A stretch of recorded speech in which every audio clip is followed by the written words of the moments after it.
Bert Kreischer has secret time. Two guys talk tennis have story time. So welcome to the podcast, everybody. We got some stories today. So basically, we looked at the issues that we've had with officials in the last episode, and we thought we'd share some personal stories about interesting encounters that Andy and I have had with umpires or officials.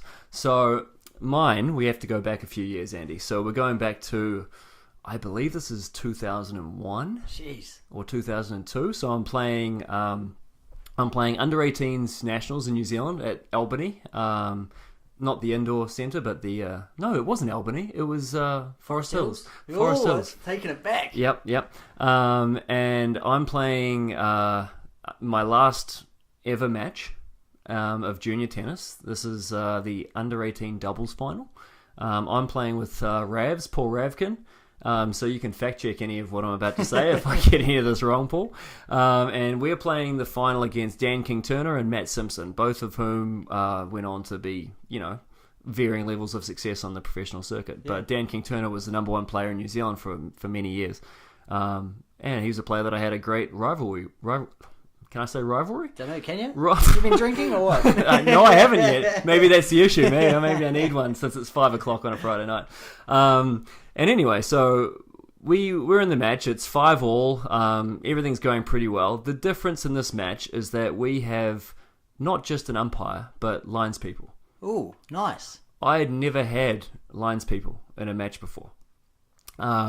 Even when I'd played futures events, I'd had umpires, but I never had lines people. So this was a whole new experience for me, and I was like, this is great. This is fantastic. Yeah. Like, don't even have to do anything. Don't have to think. Yeah, don't even have to think. I could be wrong, but I think we had a ball kid or two as well. Wow. It was silly. Dream. So anyway, everything's going along pretty much, as you'd expect. Everybody's holding serve. We get to 5-all. Ravs is serving on my side, and it's 15-all. I can't remember whether it was a volley that I hit or Ravs hit, but one of us hit a volley past King-Turner, and it landed right smack in the middle of the doubles alley. Okay. And not even that deep, just right in the middle of the doubles alley. Wasn't close to either sideline. It just was that's where it was. King-Turner sort of reached to hit the ball, missed it, and just turned around and started walking. Like, it wasn't even like I'll look to call the ball out, as you instinctively do, especially as a junior, because you're so used to calling your own lines. Anyway, so very late, the lines person puts out, and I remember it was a female, so the lines woman puts out her arm and says, out. And I straight away flip out. I freak out. And I'm a pretty calm person, but I got upset. So I immediately start screaming, what? What are you talking about? And so I immediately turn to the umpire, the chair umpire, and I start saying, what are you talking about? She's standing on the wrong line. She was standing on the singles line, Andy. For a doubles match? On the singles line for a doubles match. I don't know why. I mean, obviously, for anybody that knows tennis, you have to stand there for the serve, and then you move over, right? She didn't shift. However, she didn't have to shift because she was on the ad side, and it was 15-all, so we had served to the deuce side. So she was just standing on the wrong line. Oh, God. Usually you start, and then you shift over after the serve. She just messed up. She screwed it up. At 5-all in a At 5-all, 15-all, my last junior match, my last chance to, win under 18s nationals. Oh, so I'm furious. So anyway, I turn to the umpire and I start, again, pretty upset, pretty emotional. I'm 17, 18 years old. I'm freaking out. And she holds her hand up to me. Yeah, I don't know why I remember the fact that it was a woman, but it was. She holds her hand up and I'm sort of like, oh, you're going to hold your hand up to me? Yeah, okay. No, that's fine. And she holds her hand up and says, you're right. The ball was in the middle of the doubles alley. But since you asked me before I could make the overall, it's their point. What? I had the exact same reaction, but there were a few more expletives thrown in. And I was at the point where I was like, I don't even want to play. I was so upset that I was like, this is ludicrous. I turned to Dan and Matt. And again, fact check me, please. This is how I remember it, and I'm being completely honest. Them? I'm being completely honest that this is my recollection. I said to them, "That's our point. You guys should give it to us," and they didn't. They said, "We're going to go by what the umpires say." Ooh. And so that immediately left a very bad taste in my mouth as well. Still does by the seams. Yeah, obviously I'm still upset about it. And Ravs, he's a hothead at the best of times, and I say that with affection, my friend. He very calmly just said, "That's right. We'll figure it out. We'll get over it." We lost 7-5, 6-2. So that went from 30-15 to 15-30. We lost that game. Wow. And then we lost that set. We lost the match, and that's it. 1 point. 1 point. And it's not just the 1 point. It's your disposition completely changes. Yeah. I moved from trying to win points to trying to hit them because I'm pissed off.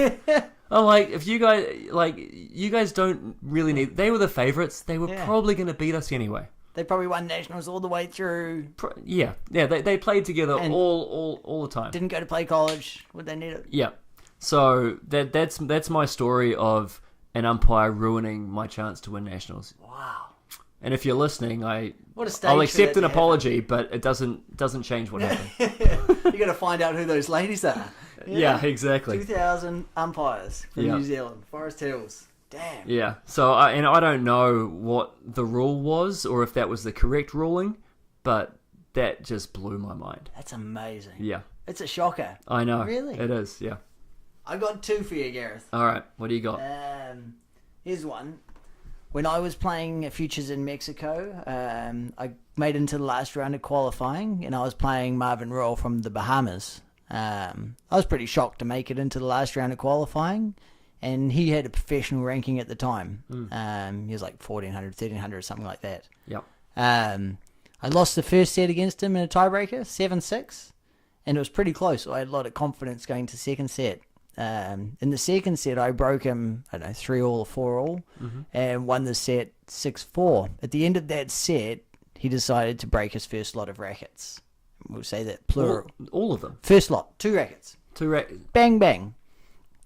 Code violation comes down from the umpire, point penalty, I start the next set up. So you had a chair umpire for this match? I had a chair umpire, and I had an official at the top. Oh, okay. The main official came down to watch. Yeah.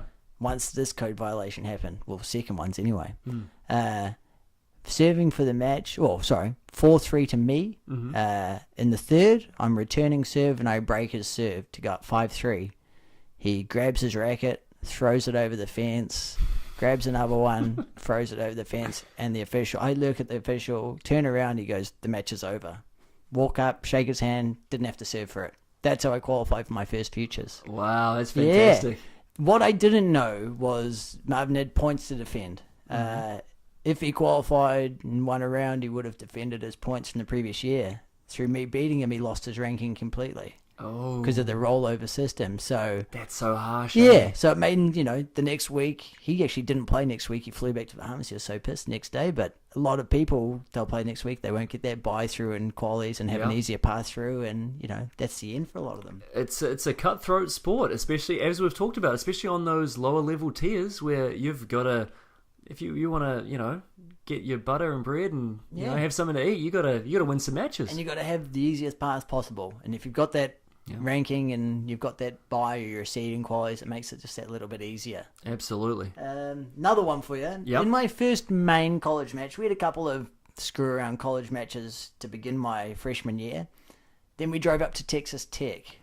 Texas Tech is in Lubbock. Yep. And they were a top 10 school in the country at the time. Was Bobby Knight coaching there at the time? No. He must have just left, maybe.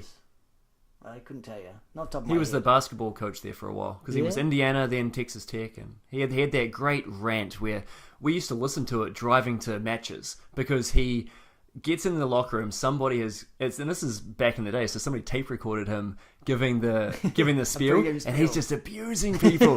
He's just saying, if you just gonna let him run right by you, then we're leaving. We get the fuck out of here. We're going home. And I'm so fucking tired of losing to Purdue. It's just like, yes, Bobby, yes. Get into them. And even our coach would play it. And he was Kendall. He's a religious guy, so he didn't allow us to play songs with swearing on it. But when it was Bobby Knight, he'd be like, all right, let's get pumped up. Motivational speech. Exactly. Sorry. Anyway, carry on. I digress.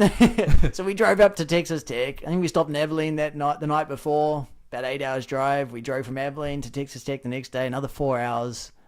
We got there and played. Now, went out there, we played doubles. We got our ass kicked pretty easy. Went out there and played singles, and I lost the first set 6-3. I'm 5-3 down in the second, and I'm serving. And because I've got a very average serve, I double faulted on match point. The guy hit the return back to me, and I smashed this ball as far as I could out of the complex. As you do. Yeah, no worries. I lost. I hit the ball out. I understand that. The official then says, code violation, UTPA. And I said to her, that's fine. The match is over. And she goes, well, that's fine. It goes to your highest player in your team. At the time, our number one player was a Mexican player, Curivan. And he was down a set but up a break against the number one player at Texas Tech. And that code violation put him down, I think, 30-40 or a break point down. He went furious, lost that game and tanked the match. Was he furious at you or the umpire? Oh, of course at me. Yeah, and Ivan and I, a few weeks after that, we ended up playing doubles for about 1.5 years with each other. So you reconciled? We reconciled it just over a few beers, but man, that was my introduction to college tennis, giving a code violation to the senior player in our team that was our number one. Boom. I actually had the exact opposite happen to me. So we were playing St. Edward's University, which is a team from Austin. From Austin, that's right. And they traveled up to Kansas City to play us. And we're playing on the Plaza, which is just this beautiful venue, like right in the, the beautiful part of Kansas City where all the shops are. And it's the nice part right next to a park and a little river. And I'm playing 1, and my buddy Duel is playing 3. Or 4. I forget which one he's at. I think it was 3 at that time. And we are down 4-3 in matches. So we're both getting down to the business end of our matches, obviously, because all the other matches are finished. You go to 5 in Division 2. Yeah. That's right, because all the doubles count as 1 point each. And so anyway, he's at the end of his match. I'm at match point. I'm up 5-4, 40-30. Jeez. Yep. And he just finishes his match. His opponent throws his racket into the back fence. My coach, who's very much up on the rules, is like telling the umpire, like pointing at him, like, get the code violation. Look at that. See that? The guy gets a code, and my coach goes, yes! Yes! And he turns around, he's walking towards me, walking fast because he's got that real quick walk, and he's going, yes! Yes! Because he knows exactly what my score is, right? You've won it now. And he's just like, don't serve. I'm just holding still. Umpire comes over, I win the match. Wow. Yeah. That's a great situation. So we beat St. Edward's 5-4, and that was like a big win for us. A clinch match on a code violation. Exactly. Wow. And the guy I was playing, I had a great rivalry with. I can't say rivalry. No, you can't. In the last podcast, I couldn't say it either. Oh my God. Struggle. I had a great rivalry with this kid. His name he had one of the best tennis names I've ever heard. Kendall Smashy. Smashy? Yeah. What a name. Yep. And the girls on our team were big fans of his. This is in the early days of Facebook, and this is 2005. And I remember they all looked him up on Facebook and added him as a friend. They were like, "Oh my God, he added us! He added us!" Yeah, it's great. What a good laugh that is! Yeah. Wow, match point. That's the time to get it. Absolutely. Hey? Yeah. That's a couple of good stories, Gareth. Yeah. I'm sure we've got a lot more. Oh, we do have a lot more, and I'm sure we'll get back to story time at another time, and we'll also invite some other of our tennis friends on to share some of their stories. Definitely. But yeah, so we are Two Guys Talk Tennis. That's Andy. I'm Gareth. Find us on iTunes and Stitcher. Or YouTube if you want to see our faces, of course. Gareth's body in the previous episode. If you do want to see my bare chest, that's the place to go. If you do want us to discuss a certain topic, please reach out on YouTube, Instagram, and Twitter. If you like what we do, please subscribe, rate, and share. Tell a friend, pass it on, share a link, send an email, do what you got to do. But we'll be back next week to give you a recap of the US Open and look forward from there for the rest of the year. Come on, Delpo. I think it's Zverev's year. All right. Catch you later, everybody.